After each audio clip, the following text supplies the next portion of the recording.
The Singapore Strait is one of the busiest waterways in the world. Together with the Strait of Malacca, it is a maritime corridor of over 400 nautical miles in length. An estimated one-third of the world's traded goods pass through these waters annually, a figure which is expected to increase as the region's economies continue to grow. At its narrowest point, there are just 3 nautical miles between the shores of Singapore and Indonesia, while the navigable channel is reduced to less than 2 nautical miles. Safe Passage in the Singapore Strait is a set of 2 videos and an interactive training module. Together, they offer valuable information for experienced bridge teams, even if they have transited the strait before, and useful advice for those visiting for the first time.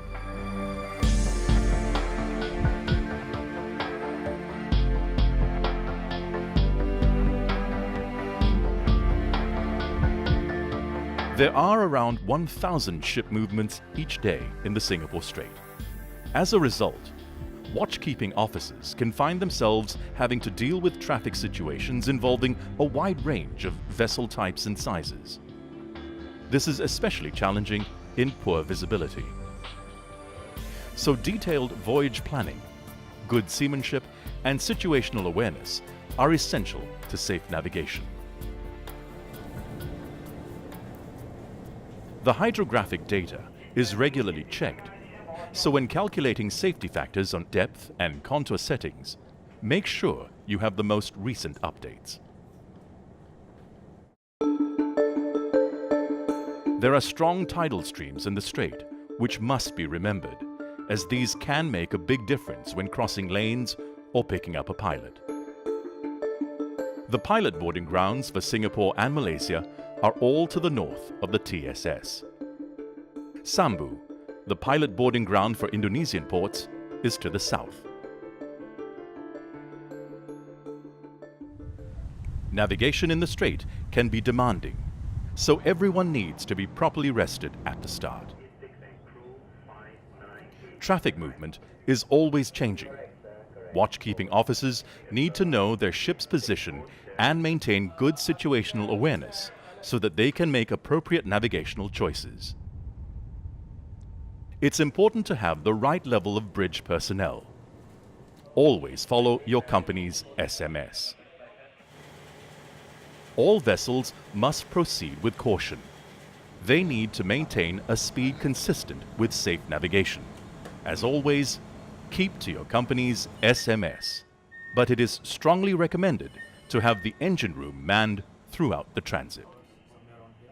In addition to following all applicable rules of the road, officers are well advised to take a look at Rule 10 concerning navigation in a TSS. Remember, being in a TSS does not give you the right of way, so use good seamanship. This could mean slowing down to help resolve a traffic situation, even when you have the right of way. Always maintain a safe distance from other vessels. Keep an eye out for the weather. Sudden thunderstorms with heavy rain can occur between June and August, and October to December. The visibility can become moderate or poor very quickly. Haze can also reduce visibility. Shipmasters are advised to keep a proper lookout and navigate with caution. In addition to following all applicable rules of the road, ships shall comply in particular with Rules 19, 20, and 35 concerning the conduct of vessels in restricted visibility, the exhibition of navigation lights, and the use of sound signals. In darkness, vessels crossing the TSS and all precautionary areas are requested and recommended to display a signal of 3 all-round green lights in a vertical line. This indicates the intention to cross to all nearby vessels. In the TSS, it's rarely possible to always keep strictly to the planned course line. Watchkeeping officers must be prepared to move to one side of the lane or the other to overtake, or even when being overtaken. As well as the traffic in their immediate surroundings, they are advised to look well ahead to see what situations may be developing. Information on other vessels' intentions may be requested from the VTIS. The Singapore VTIS operates 24 hours a day. It is an advisory service and covers the 3 Strait reporting sectors 7, 8 and 9, known as Strait Rep. Reporting to it is mandatory when going into a new sector. It's good practice to inform the VTIS of your intentions at that time. There are teams of operators for each of the Strait Rep sectors. Mariners are recommended to follow the advice of the VTIS whenever possible, because the operators can have a better understanding of the traffic movements over a wider area. But remember that following navigational advice given to you by the VTIS does not give you the right of way. The bridge team alone is responsible for the safe navigation of the vessel. Going west, you will enter the TSS in its far eastern section, Sector 9.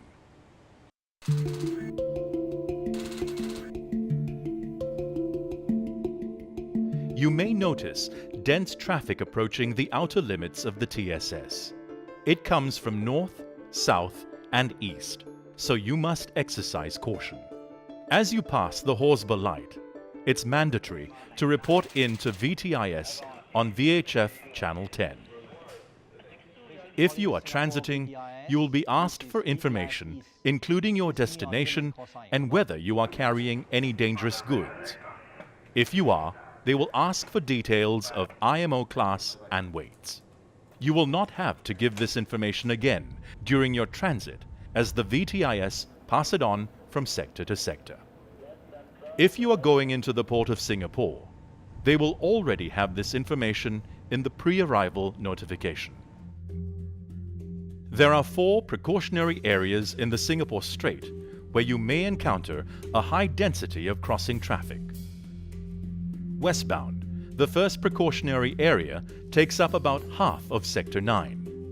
It can be very busy with crossing traffic, especially near the entrance of the East Johor Strait. But usually, there is sufficient sea room to deal with any situations arising. There may be many tugs and tows, but mostly in daylight hours, starting at around 6:30. You will see fast ferries crossing throughout the strait. They rarely cause problems, but you must keep a proper lookout for any risk of collision. As you approach the pilot boarding grounds to the north of the lane, beware of vessels picking up or dropping off a pilot for both Singapore and the Malaysian ports. This may involve sudden large changes in speed. Checking the AIS information of nearby vessels may warn of their intentions, but never rely solely on AIS for collision avoidance. Remember that not all ships are fitted with AIS, and even if they are, it may be switched off, or the information provided may be incomplete or incorrect. Also, avoid using VHF for collision avoidance. This can lead to confusion and hinder transmission of important VTIS information. Always comply with the call regs. Never become complacent. Always keep your eyes open. Avoid making a guess at a nearby ship's intentions. On leaving the first precautionary area, check your position to be certain that you are still in the westbound lane.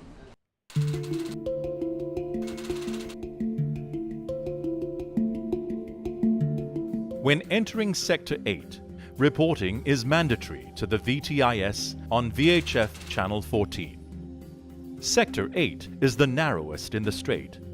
It is probably the most demanding area for watchkeeping officers. To the north are anchorages used for bunkering and picking up stores. There are 5 pilot boarding grounds to the north of Sector 8. Be aware that eastbound vessels will start crossing to reach them. If you are going into the Port of Singapore, make sure your own pilot boarding ground is in your AIS as your destination.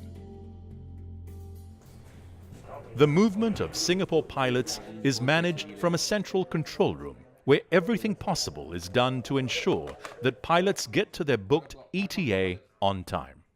It is a separate organization from the VTIS. A tracking system means that delays are very rare, but with over 500 pilot assignments per day, delays do sometimes happen. You must contact the pilot service 2 hours before your ETA to confirm the booking on VHF Channel 20. You can expect to find vessels waiting near the boarding grounds, especially around the eastern boarding grounds Charlie and Bravo.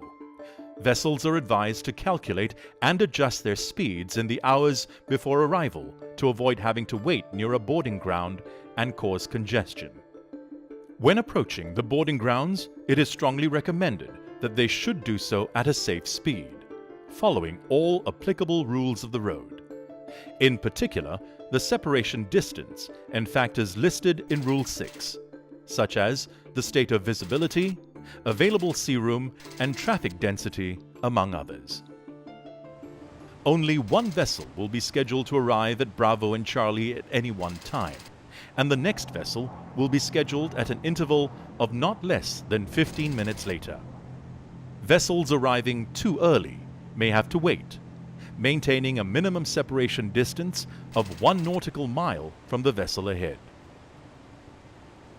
Information on vessels proceeding to these boarding grounds will be provided by the VTIS.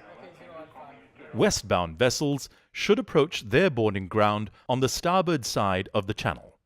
Some of the boarding grounds are close to anchorages, so approach these at a safe speed, keeping a safe distance from the vessels in the anchorage. Allow enough time and sea room when picking up a pilot. On larger vessels, it may take 10 minutes for the pilot to board, reach the bridge, and finish the master-pilot exchange. So ensure that there is sufficient time for that to be completed safely. The boarding arrangements must exactly follow international standards. The pilot's safety is the first concern. There are 2 precautionary areas in Sector 8 where many vessels leaving port are expected to cross the traffic lane. Pilot Eastern Boarding Ground Alpha is mostly used by container vessels for picking up pilots or as directed by the port master. Further west is the Pilot Southern Boarding Ground, used by passenger ships or as directed by the port master. In this area, there are many ships dropping off pilots, in particular container ships from terminals such as Pasir Panjang.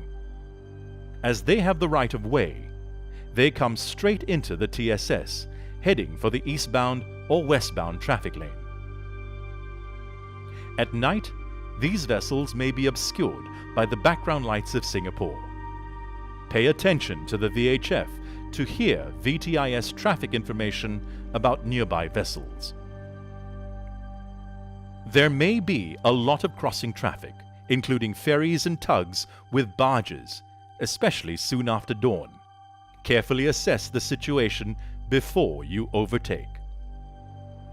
Immediately after the entrance to the Jong Fairway, note the slight course alteration to port.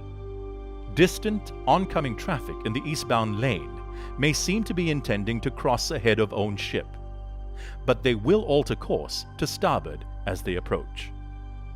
Also, be aware that VLCCs in the eastbound lane may cross the westbound lane here, heading for the Shell single buoy mooring to the north of the TSS.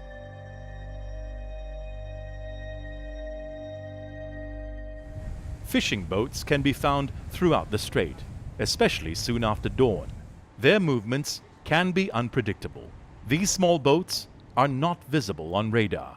They may not be displaying the correct lights and shapes.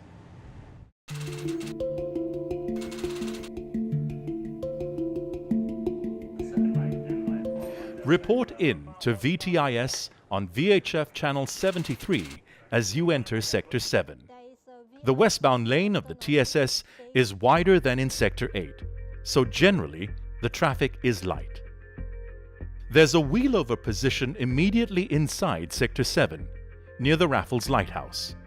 Beware of converging traffic and ensure you start early enough as there is shallow water outside the channel. There are 2 pilot boarding grounds at the western port limit of Singapore, Alpha and Bravo. There is also one in Malaysian waters, Tanjung Pelepas. Look out for crossing traffic and vessels slowing down to pick up pilots. The area adjacent to Western Pilot Boarding Ground Alpha is often busy with ship-to-ship transfers and vessels at anchor. There is a final precautionary area which may have crossing traffic entering and leaving the West Johor Strait. If you are going to the port of Tanjung Pelepas, their pilot center is on VHF channel 64. You are leaving Sector 7, report channel 88, have a good watch. VTIS West, out. Once you leave Sector 7 and enter Sector 6, please inform the Singapore VTIS that you have completed your transit and report to Johor VTS on channel 88. You are now in the Malacca Strait.